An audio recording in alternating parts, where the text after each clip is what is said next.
আল্লাহ তাআলা বলেন, আমি আজ এদের মুখে মোহর লাগিয়ে দেব, এদের হাত কথা বলবে আমার সাথে এবং এদের পা সাক্ষ্য দিবে এদের কৃতকর্মের।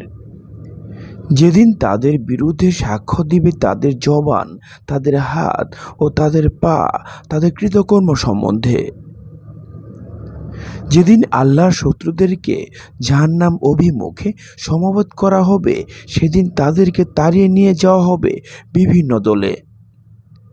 পরিশেষে যখন তারা জাহান্নামের সন্নিকটে পৌঁছবে, তখন তাদের কর্ণ, চক্ষু ও ত্বক, চামড়া তাদের কৃতকর্ম সম্বন্ধে সাক্ষ্য দেবে।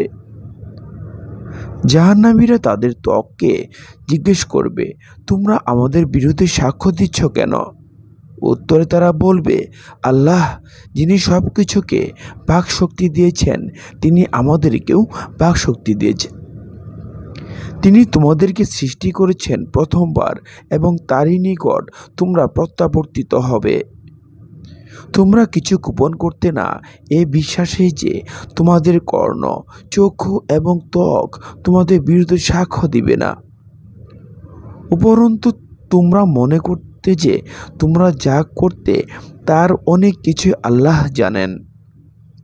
হাদিসে এসেছে, ইবনু উমর রাদিয়াল্লাহু আনহু বলেন, নবী সাল্লাল্লাহু আলাইহি সাল্লাম বলেছেন, কিয়ামতের দিন আল্লাহ তাআলা মুমিনদেরকে নিজের নিকটবর্তী করবেন এবং আল্লাহ তাআলা নিজ বাজু তার উপরে রেখে তাকে ঢেকে দিবেন।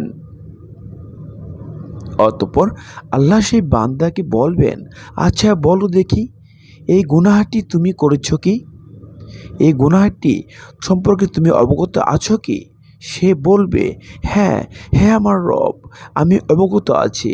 শেষ পর্যন্ত এক একটি করে তার কৃত সমস্ত গুনাহের স্বীকৃতি আদায় করবেন। এদিকে সে বান্দা মনে মনে এই ধারণা করবে যে সে এই সমস্ত অপরাধের কারণে নির্ঘাত ধ্বংস হবে।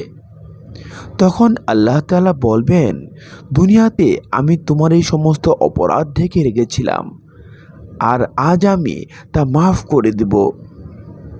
অতঃপর তাকে নেকির আমলনামা দেওয়া হবে। আর কাফির ও মুনাফিকদেরকে সমস্ত সৃষ্টির সম্মুখে আনয়ন করা হবে এবং উচ্চ স্বরে এই ঘোষণা দেওয়া হবে, এরা তারা যারা স্বীয় পরওয়ারদিগারের বিরুদ্ধে অর্থাৎ আল্লাহর বিরুদ্ধে মিথ্যারোপ করত। জেনে রাখো, এই সমস্ত জালিমদের উপর আজ আল্লাহর লানত।